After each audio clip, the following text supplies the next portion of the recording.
আর পেটে আসতে দেরি, সুঘ্রাণ ছড়াইতে দেরি করেন নাই। লম্বা হয়ে যাবে, হাতে সময় আছে কিনা জানি না। মার পেটে যখন আসছেন তো আমেনা যেদিক দিয়ে যেত ওদিক দিয়ে সুঘ্রাণ ছড়াইতে থাকতো।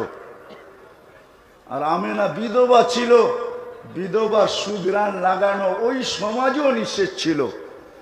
কথা এক কান দুই কান হইতে হইতে পুরা মক্কায় ছড়ায় গেছে যে আব্দুল মুত্তালিব এই পুত্রবধূ পাইল তো পাইল কোত্থেকা, যেদিক দিয়া যায় ওদিক দিয়া সুঘ্রাণ ছড়াইতে ছড়াইতে যায়।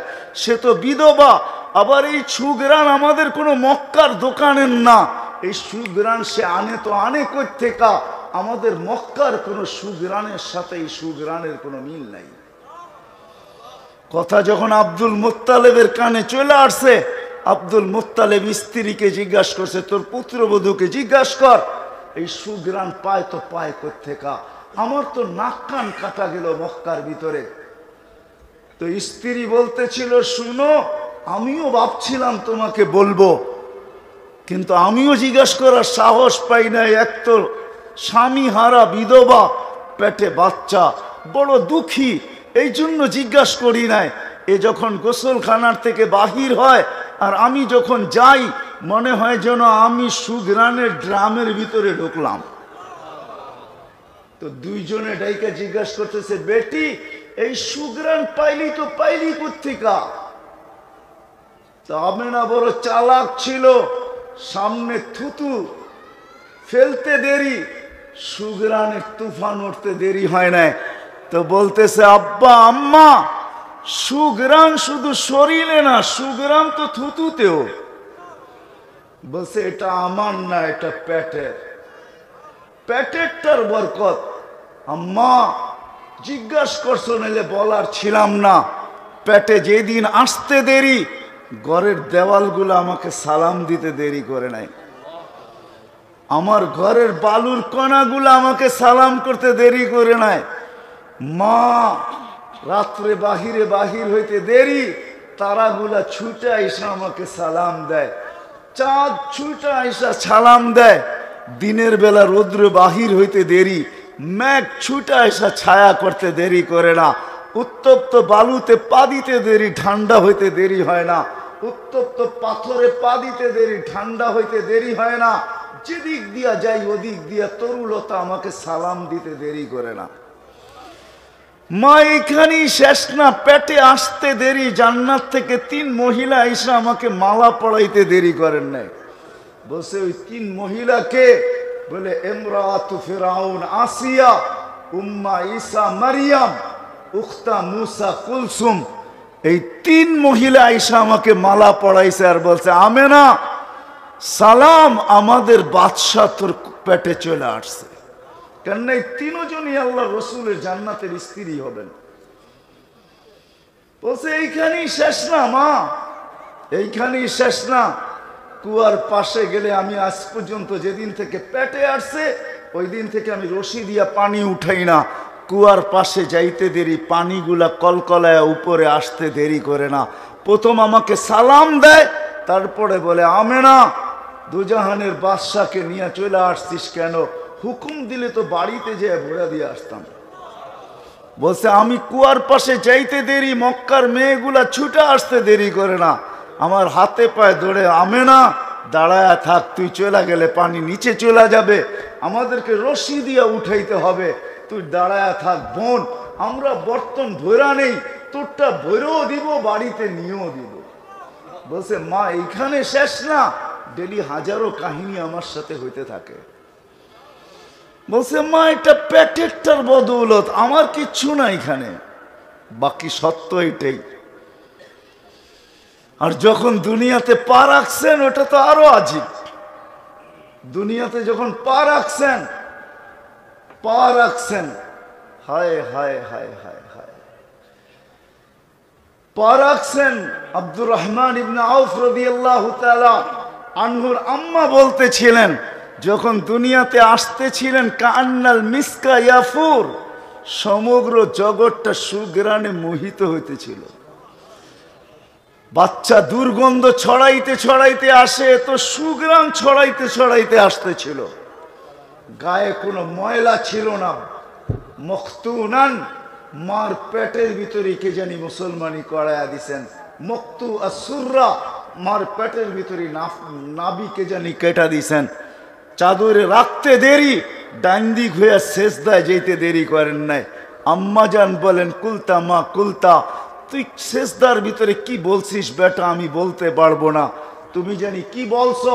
লম্বা উঠা আত্মাহিয়াতের সুরতে বসতে দেরি, আত্মাহিয়াতের সুরতে বসছেন, শাহাদত আঙ্গুলি উপরে উঠাইতে দেরি, সমগ্র জগৎ আলোকিত হইতে দেরি হয় নাই। আম্মাজান বলতেছিলেন যে এইখানে বসে পারস্যরা রুমের বড় বড় উপস্থাপনা আমি দেখতেছিলাম। তারপরে স্বাভাবিক হয়ে শুয়ে গেছেন, দৌড়ে যে কোলে নিছি, ঘরের ছাদ ফাটতে দেরি হয় নাই, কুয়াশা ভিতরে আসতে দেরি হয় নাই, একটু পরে আওয়াজ আসছে, গাইগিবু হাদা তিফ, এই বাচ্চাকে গায়েব করো, তুফু মাশারিকাল আরদি ওয়া মাগারিবাহা, সমগ্র জগৎ ঘুরায় নিয়ে আসো, হাত্তা ইয়ালামাল খালকা বিইসমিহি ওয়া নাতিহি ওয়া সূরাতিহি, সমগ্র সৃষ্টি যেন এই বাচ্চাকে চেহারা দেখা চিনে, গুণে চিনে, নামে চিনে, পর মুহূর্তে যেন কেউ না বলতে পারে এই বাচ্চা আমি চিনি না। আমার মনে হয় এই জন্য নিয়ে গেছেন। সাথে সাথে আমার মনে হয়, আমি আমার ভাবনা বলতেছি, যে সমগ্র জগৎ দেখায় নিয়ে আসছেন এই জন্য যে সমগ্র জগৎকে দেখাইতে চাইছেন আল্লাহ, যে দেখো বন্ধু বানাইছি তো বানাইছি, কি দেখা নাও। তারপরে ফিরত দিয়া গেছেন। যখন নিয়ে গেছেন তো আম্মাজান বলতেছিলেন, উপর থেকে আওয়াজ আসতেছিল, আরিদু আলাইহি কুল্লা রুহানি মিনাল জিন্নি ওয়াল ইনসি ওয়াল মালাইকাতি ওয়াল ওয়াহশি ওয়াত তাইর, সমস্ত রুহানি জগতের জিনিস এই বাচ্চার সিনার ভিতরে ভরো। মানুষের, জিন, ফেরেশতা, চতুষ্পদ প্রাণী, এমন কি পাখির ভালো গুণটা ঢুকাও, 20 নবীর 20টা গুণ ঢুকাও। আতুহু খুলুকা আদম, মারিফাতা শীশ, সুজাআতা নূহ, খুল্লাতা ইব্রাহিম, লিসানা ইসমাইল, রেদা ইসহাক, ফাসাহাতা সালেহ, হিকমাতা লূত, বুশরা ইয়াকুব, জামালা ইউসুফ, সবরা আইয়ুব, তাআতা ইউনুস, জিহাদা ইউশা, সাউতা দাউদ, হুব্বা দানিয়াল, ওয়াকারা ইলিয়াস, জুহদা ঈসা, কুওয়াতা মুসা, হাইবাতা সুলাইমান ওয়া ইলমাল খিজির। 20 নবীর 20টা ঢুকাও। আবার আওয়াজ আসছে, নবী তো 20 জন না, তো প্রতি উত্তর আসছে, অগমিদুহু ফি জামি আখলাকিন নবিয়্যিন, সমস্ত নবীদের আখলাকের ভিতরে এই বাচ্চাকে ডুবায় দাও। মাঠটা কোলেরটা কোলে ফিরত দিছেন। কোলে নিয়ে আমেনা কাঁদতে ছিল। সবাই জিজ্ঞাসা করছে, আমেনা কাঁদিস কেন? কেন কাঁদিস? বলছে আব্দুল্লাহ নাই। বলে অর্থ? বলে আব্দুল্লাহ থাকলে এতক্ষণে খেলনা চলে আসতো, আব্দুল্লাহ তো নাই, কে খেলনা নিয়ে আসবে? আল্লাহ মনে হয় চলে আসছিলেন, কানে কানে মনে হয় বলতেছিলেন, আমেনা কাঁদিস না, আব্দুল্লাহ খেলনা আনলে আর কোত্থেকে আনবে? মক্কার বাজার থেকে হয়তো মাটির হবে, নাইলে কাঠের হবে, নাইলে লোহার হবে, নাইলে এলাস্টিক প্লাস্টিক হবে। আমেনা কাঁদিস না, সন্তান তোর হইতে পারে, বন্ধু আমার। সূর্য ডুবতে দেরি, চাঁদকে খেলনা বানায় পাঠাইতে দেরি করব না। আবু তালেবের কথা দ্বারা এটাই বোঝা যায়। বলে যখন সূর্য ডুবতে দেরি, তোমাকে বাহিরে চার পায় চকির উপরে শোয়াইতে দেরি করি নাই, শোয়াইতে দেরি বাদাল কামরু আইয়া দিল। চাঁদ দ্রুত গতিতে নিচে নামতে ছিল, নামতে নামতে তোমার মাথার উপরে যখন আইসা গেছে, তো আমি বয়ে চিৎকার দিয়া ফেলছি, খাসিতু আইয়াকা আলাইক, তোমার উপরে পড়া না যায়, কিন্তু তোমার মাথার উপর আইসা থেমে গেছে। তুমি কয়েক ঘন্টার বাচ্চা ছিলা, হাত পাও নাড়াচাড়া করতেছিলা, তোমার হাত পায়ের ইশারায় চাঁদ উপরে ডান্স করতেছিল। বলছে চাচা কি বলতেছিল চাঁদ জানেন? বলে তা তো জানি না। আন্নাল কামারা ইউগান্নিনি ওয়া ইউহাকিনি ওয়া ইয়ামনাউনি মিনাল বুকা, চাঁদ আমাকে ছন্দ শুনাইতেছিল, কান্না থেকে বিরত রাখতেছিল, আমি যেন না কাঁদি, কাঁদলে আমার কষ্ট হবে। আল্লাহ চাঁদকে আমার সাথে খেলার জন্য পাঠায় দিয়েছে। শুধু এইখানেই তো শেষ না, যখন হাঁটি হাঁটি পাপা, হায় হাঁটি হাঁটি পাপা, হাঁটতে যখন শিখছে আমেনা আবার কাঁদতে ছিল। সবাই জিজ্ঞেস করেছে, আমেনা এইবার কাঁদিস কেন? বলছে আব্দুল্লাহ নাই। বাচ্চা যখন হাঁটতে শিখে বাপ সবচেয়ে বেশি খুশি হয়, আঙ্গুল ধরে হাঁটানোর গতি বাড়ায়, এইখানে নিয়ে যায় ওইখানে নিয়ে যায়, এইখানে ছেড়া দেয় ওইখানে ছেড়া দেয়। আর এক দুই কদম হাঁটে আর বাপ দেখে আর খুশি হইতে থাকে যে আজকে হাঁটতেছে, কালকে আমার সাথে দৌড়াবে, পরশু আমার কাঁধে কাঁধ মিলাবে, তারপরে একটা দিন আসবে আমার পক্ষ হয়ে লাঠিও ধরবে। কিন্তু আব্দুল্লাহ তো নাই। আল্লাহ যেন ওই সময়ও চলে আসছিলেন। কোরআন মনে হয় এইটাই বুঝাইতে চাইতেছে, আমেনার চোখের পানিকে বুঝানোর জন্যই, যে আল্লাহ মনে হয় বুঝাইতেছিলেন, আমেনা কাঁদিস না। আব্দুল্লাহ ঘুরাইলে আর কোথায় ঘুরাইতো? মক্কার অলি গলি, দুটা বড় মেলা, ওকাজ আর মাজান্না, আর দূরে নিলে হয়তো নানির বাড়িতে নিয়ে যাইতো। কাঁদিস না, আসতে দে, ঘুরার সময় আমি রব চলে আসব, বন্ধুকে ঘুরাইতে আমি নিজে নিয়ে যাব। হুয়াল্লাযী আসরা বিআবদিহি লাইলাম মিনাল মসজিদিল হারাম। কোরআনের এই আয়াত যেন এটাই বুঝাইতেছে। আল্লাহ বলে আমি আয়েশা নিয়ে যাব ঘুরানোর জন্য, মক্কা থেকে বাইতুল মুকাদ্দাস, ওইখান থেকে প্রথম আকাশ, দ্বিতীয়, তৃতীয়, চতুর্থ, পঞ্চম, ষষ্ঠ, সপ্তম, 7 আকাশ ঘুরায় দেখাবো। সিদরাতুল মুনতাহা দেখাবো, বাইতুল মামুর দেখাবো, লৌহ দেখাবো, কলম দেখাবো, জান্নাত দেখাবো, জাহান্নাম দেখাবো, আরশ দেখাবো, কুরসি দেখাবো। সব কিছু দেখার পরে বাকি থাকবে আমাকে দেখা। কাবা কাউসাইনি আও আদনা ফাদানা ফাতাদাল্লা ফাআওহা ইলা আবদিহি মা আওহা। পাশে বসায়া আমাকে দেখায়া যারটা তার কাছে পাঠায়া দিব। ওই রসূল আমাদের জন্য আদর্শ, যিনি দুনিয়ায় কোনদিন, হায় হায়, যাকে আল্লাহ আদর্শ বানায় পাঠাইছেন, নিজেকে দেখায় পাঠাইছেন। অনেকগুলো প্রশ্নের উত্তর আছে এখানে। যাকে দেখায়া পাঠাইছেন আদর্শ হিসাবে, উনি আমাদের জন্য মডেল। এই ছোট্ট জীবনটাকে গড়া যাওয়ার জন্য সহজ করছেন, কঠিন না।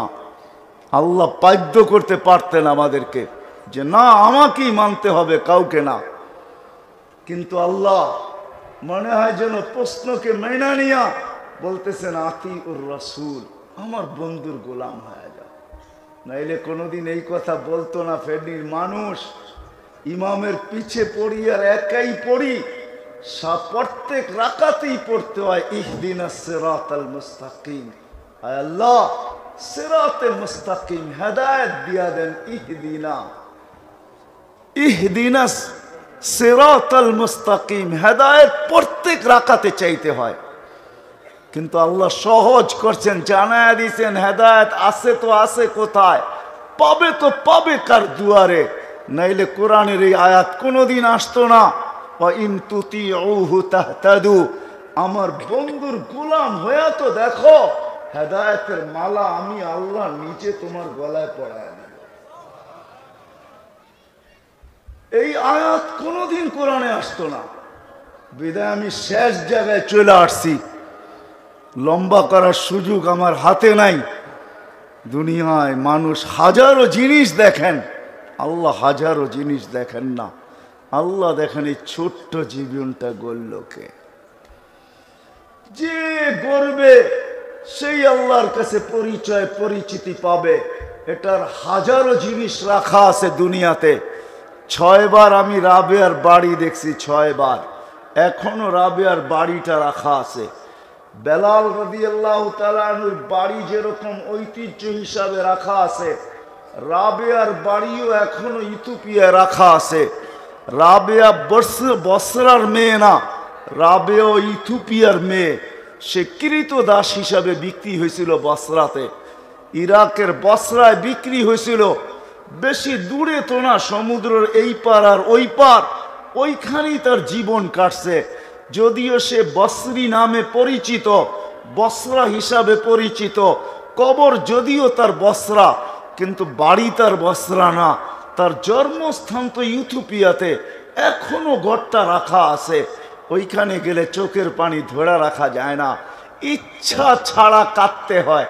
চোখ যেন নিজে নিজে কাঁদে, ভিতর থেকে চিৎকার আসে, রাবেয়া তুমি কোথায়, আমার ঘরের মা বোন কোথায়। কিরিত দাসী ছিল, 33 বছর বয়সে রাবেয়া মারা গেছে। মারা যাওয়ার আগে রাবেয়া বিধবা হয়েছে।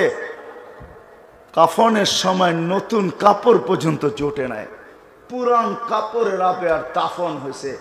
কিন্তু স্বপ্নে যখন দেখছে তো জিজ্ঞাসা করছে, রাবেয়া পুরান কাফন কোথায়? বলছে ওটা তো বহুত আগে খুলা ফেলছে। নূরের লেহেঙ্গা আল্লাহ পড়ায় দিয়েছেন, যার গেরি হলো 3 কিলোমিটার। নূরের লেহেঙ্গা পড়ায় দিয়েছেন আল্লাহ, ওটা খুলে রেখে দিয়েছেন আল্লাহ। দেখেন না, আজকেও কসম খোদার, ইথিওপিয়ার মানুষ মনে হয় আল্লাহ ডাইসের ছোঁয়াই দেন নাই, ফরমা দিয়া বানান নাই, না রং না ঢং, রঙও নাই ঢংও নাই। বেশিরভাগ মানুষের জুতাও ফ্যাক্টরিতে বানায় না, বানায় নিতে হয় লম্বা লম্বা পাও। কে বানাবে ফ্যাক্টরিতে জুতা? অর্ডার দিয়ে বানায় নিতে হয়। কিন্তু রাবেয়া তো ছিল, তো এরকমই ছিল। বেলাল রাদিয়াল্লাহু তাআলা আনহু ছিল তো কেমন ছিল? আজকে ওনার ঘরটা রাখা আছে, যেই ঘরে ওনার জন্ম। আদিস আবাবার থেকে 3 থেকে 3.5 ঘন্টা লাগে গাড়িতে। যান, অ্যাড্রেস নিয়ে যান, আপনিও দেখা আসেন। যাইতে দেরি, চোখে পানি আসতে দেরি হবে না। এটাই সত্য। ফেনীর মানুষ এই ছোট্ট জীবনটাকে গড়া যেতে হবে। ওটার জন্য আদর্শ হলেন মুহাম্মাদুর রাসূলুল্লাহ। আল্লাহ ইচ্ছা করলে আমাদেরকে বাধ্য করতে পারতেন, সমগ্র সৃষ্টি বাধ্য। আপনি বাধ্য হবেন না তো যাবেন কোথায়? কিন্তু না, আল্লাহ আমাদের ইজ্জতের দিকে দেখা আমাদেরকে স্বাধীনতা দিয়েছেন, ইচ্ছা স্বাধীনতা দিয়েছেন। বেশি স্বাধীনতা দেন নাই, 5টা স্বাধীনতা দিয়েছেন। যেই কোনো পেশায়, যেই কোনো শিক্ষায় শিক্ষিত হইতে পারি, যেই কোনো পেশায় পেশাজীবী হইতে পারি, সমর্থ থাকলে যেই কোনো সোসাইটিতে বাস করতে পারি, যেই কোনো মত আদর্শে আদর্শবান হইতে পারি, মৌত পর্যন্ত যেমন খুশি তেমন চলতে পারি। আল্লাহ বাধা সৃষ্টি করবেন না। আল্লাহ দেখায় দিয়েছেন আমি ইচ্ছা করলে পারি। কেননা খুঁটি ছাড়া আকাশকে যদি দাঁড় করাইতে পারি, তাহলে তোকেও বাধ্য করতে পারি। আল্লাহ বাধ্য করবেন না, আল্লাহ আমাদেরকে বুঝাইতেছেন। এই জন্য আসেন, আমি শেষ জায়গায় চলে আসছি। ছোট্ট জীবনটাকে গড়ার জন্য সবচেয়ে বড় আদর্শ হলেন মুহাম্মাদুর রাসূলুল্লাহ সাল্লাল্লাহু আলাইহি ওয়াসাল্লাম। ওনার ক্যারিয়ার, ওনার আদর্শ, ওনার লাইফ স্টাইল, আজকে আমরা উন্নত হইতে পারি। হায় হায় হায় হায়, এটাই সত্য।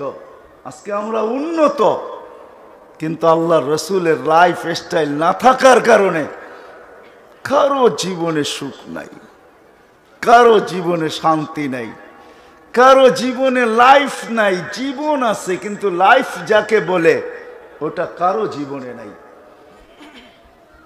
কেননা মানুষ এই জীবনটা গড়ার জন্য আদর্শ হলেন মুহাম্মাদুর রাসূলুল্লাহ সাল্লাল্লাহু আলাইহি ওয়াসাল্লাম। আল্লাহ আদর্শ বানায় পাঠাইছেন। ওই আদর্শে যে আদর্শবান হবে তারই জীবনটা গড়া হবে। এখন আপনি যদি প্রশ্ন করেন যে আমি আদর্শে আদর্শবান কতটুকু হব, তা আল্লাহর রসুল আমাদের জন্য সুযোগ দিছেন। এক হাদিসের অংশ আছে, সাহাবায়ে কেরামকে সম্বোধন করে বলছেন, লাউ তারাকতুম উশরা মা উনজিলা বি লাহালাকতুম, যদি তোমরা 100 ভাগের 10 ভাগও ছেড়ে দাও তো তোমরা গন্তব্যে পৌঁছতে পারবে না।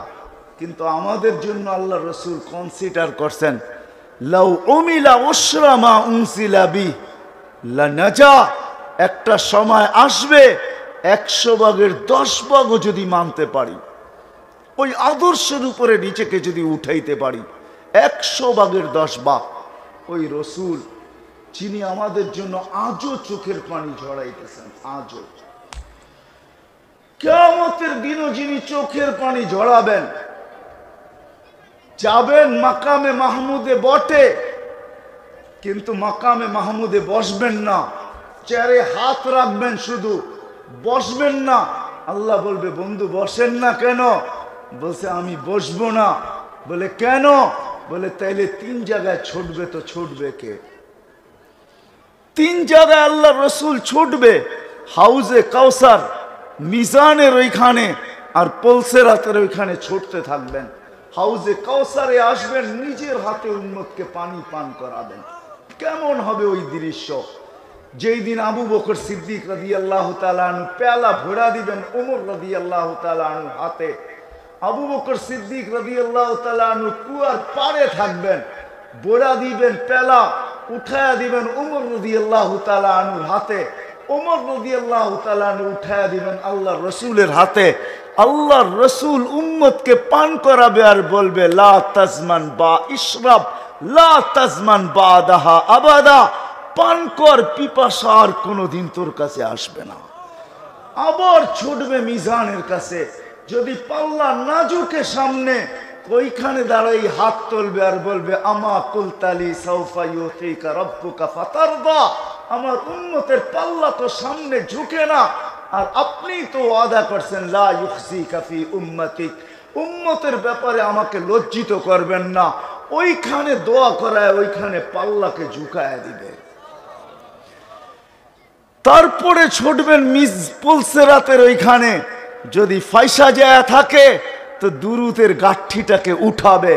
ইমাম কর্তুবী রহমতুল্লাহ আলাইহি লেখছেন, দুরুদের গাঠটিটাকে উঠাবে, ছুটবে, গোডাউন থেকে উঠাবে, মাথায় করে নিবে, আর ওই দুরুদের গাঠটি মাথার উপরে দিয়া পার করায় দিবে। 3 জায়গায় দৌড়াবে। হায় হায়, যেই দিন জিবরিলের মতো মানুষ চিৎকার দিবে। আমি রেওয়ায়াতের শেষ অংশ বলতেছি, যখন জাহান্নাম টাইনা নিয়ে আসা হবে 70,000 শিকল দিয়া, প্রত্যেকটা করার সাথে 70,000 ফেরেশতা ধরবে, তারপর দুজক হাত থেকে ছুটবে, আর কিয়ামতের মাঠের দিকে চিৎকার দিতে দিতে যখন বাড়তে থাকবে, তো জিবরিল আলাইহিস সালাম আল্লাহর ডাইন পাশে থাকা সত্ত্বেও একটা চিৎকার দিবার মাটিতে আর পড়বে, আর বলবে, রব্বি সাল্লিম, আমাকে বাঁচান। ওই দিন এক ব্যক্তিত্ব, মুহাম্মদুর রাসূলুল্লাহ সাল্লাল্লাহু আলাইহি ওয়াসাল্লাম ছুটবে আর চিৎকার দিবে, উম্মতি উম্মতি উম্মতি উম্মতি।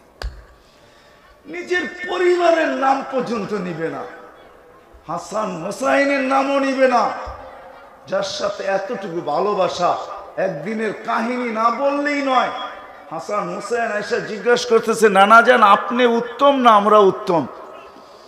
তা আল্লাহর রাসূল সাদা সিধা জবাব দিয়েছেন, আমি উত্তম। তো 2 ভাই হাসতে হাসতে কুটা কুটা হয়ে গেছে। আল্লাহর রাসূল জিজ্ঞাসা করছে, হাসো কেন? কয়, নানা জান, জবাব হয় নাই। কয়, তাইলে উত্তম কে? কয়, আমরা 2 ভাই। কয়, কি কইরা? আমাদের আব্বাকে চিনেন? তো বলছে, বলো।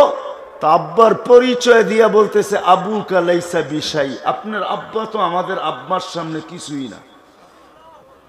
আমাদের আম্মাজানকে চিনেন? তো বলছে, বলো।